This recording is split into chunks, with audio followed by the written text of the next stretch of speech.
咱們今天聊點有意思的。最近美國那邊鬧得挺大的一件事兒，非法移民開卡車出事了。你說巧不巧？這事兒一出，整個美國都炸鍋了。先說說最近這個熱點事件吧。今年8月，佛羅里達高速上，一個印度裔司機哈金德·辛格開着大卡車，突然在高速上來了個驚天大掉頭。你沒聽錯，就是在車流量那麼大的高速公路上直接掉頭。後面一輛小面包車根本來不及剎車，直接撞上去，3條人命就這麼沒了。更絕的是什麼呢？這哥們兒是非法移民，還拿着2個州發的駕照，一個華盛頓州的，一個加州的。考英語測試的時候，总共答對了2道題，就這樣也能拿到商業駕照。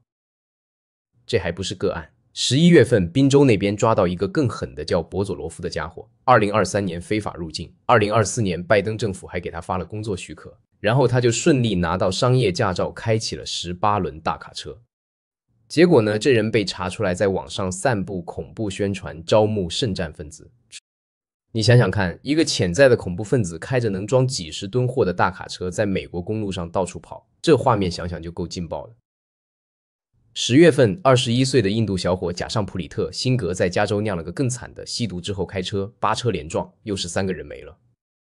這小伙2022年從墨西哥邊境非法進來的，現在被控3項過失殺人罪加酒駕重罪。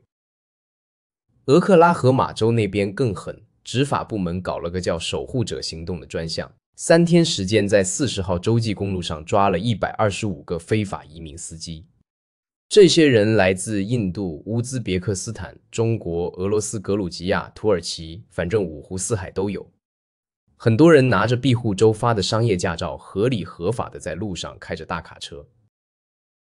現在問題來了，為什麼會出現這種情況呢？這裡頭有個挺複雜的制度漏洞。美國運輸行業嚴重缺人，全國約70%的貨運靠卡車完成，卡車司机缺口一直很大。對於英語不好、沒什麼專業技能的第一代移民來說，開卡車是個能拿到 decent 的收入的工作，一年能掙6萬美元左右。這對剛來美國的人來說已經算是很不錯的收入了。所以就形成了這麼個局面，一邊是物流行業嗷嗷待哺需要司機，一邊是大批移民急需工作機會，一邊是某些州出於各種考慮放鬆了審核標準。加州、華盛頓州、紐約州這些庇護州，為了讓移民更容易融入社會，簡化了商業駕照的申請流程。聯邦汽車運輸安全管理局後來審計發現，加州超過 25% 的非定居類駕照發放有問題，很多人的居留許可都過期了，還能拿到駕照。更離譜的是英語考試這塊。按理說開大卡車你得看懂路標，能和其他司機交流，緊急情況能報警求助吧。但實際上很多人英語考試基本靠蒙，答對2道題也能過。紐約州那邊連完整法定姓名都不採集，你說這監管能不出事嗎？這事兒一出，各方反應那叫一個精彩。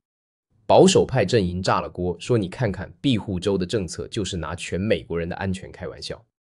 右翼媒體天天報道各種非法移民卡車司機出事的案例，特朗普政府的人更是把個別案例無限放大。白宮網站在第1任期內還專門定期公布非法移民涉嫌犯罪的名單。自由派那邊也不示弱，說你們這是種族主義，是在妖魔化移民群體。他們搬出數據說，移民其實對經濟有貢獻，過去10年外籍工人比例從8%漲到 15.3%， 但失業率反而從3%降到 4.6%。移民填補了美國人不願意幹的髒活累活。要是把這些人都趕走，整個物流體系的癱瘓。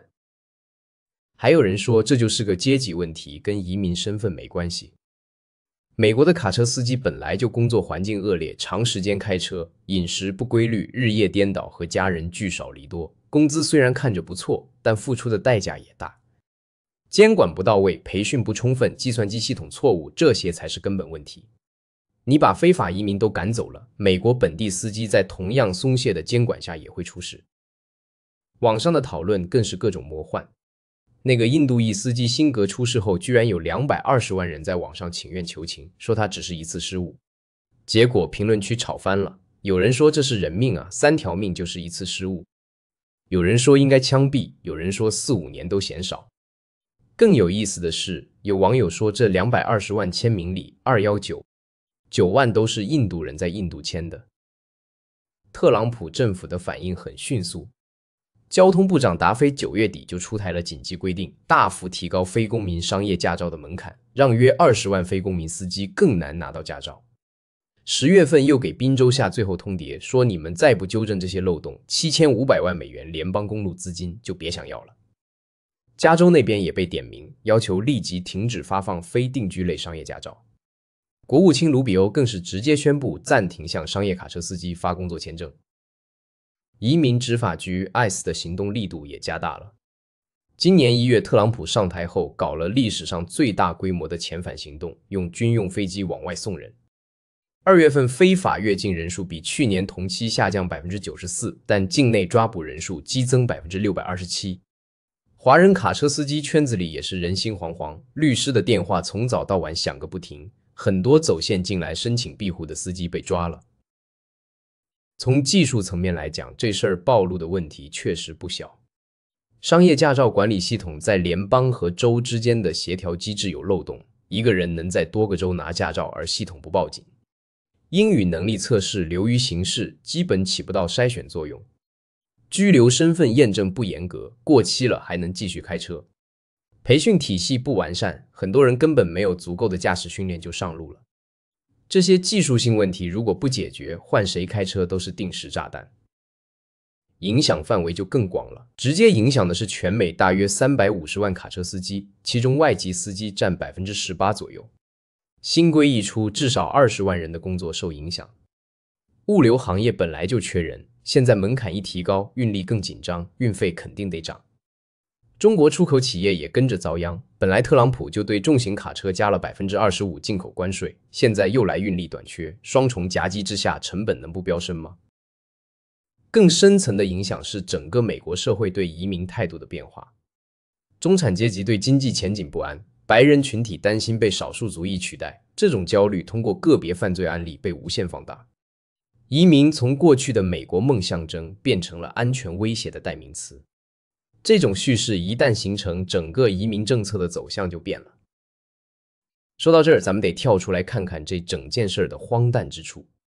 美國建國200多年，本質上就是個移民國家，自由女神像下面刻着的不就是歡迎各國窮人嗎？現在倒好，一方面企業嫌棄本地人，懶不願意幹髒活累活，大量僱傭移民勞工壓低成本；另一方面，政客們為了選票又把移民妖魔化，說他們搶了本地人的工作，威脅國家安全。更諷刺的是，那些最依賴移民勞動力的行業，比如農業、建築、物流，往往也是最支持強硬移民政策的紅州。你說這不是自己打自己臉嗎？想要廉價勞動力，又想要純潔的血統，這不是既要又要還要嗎？所謂的安全威脅，說穿了就是個概率遊戲。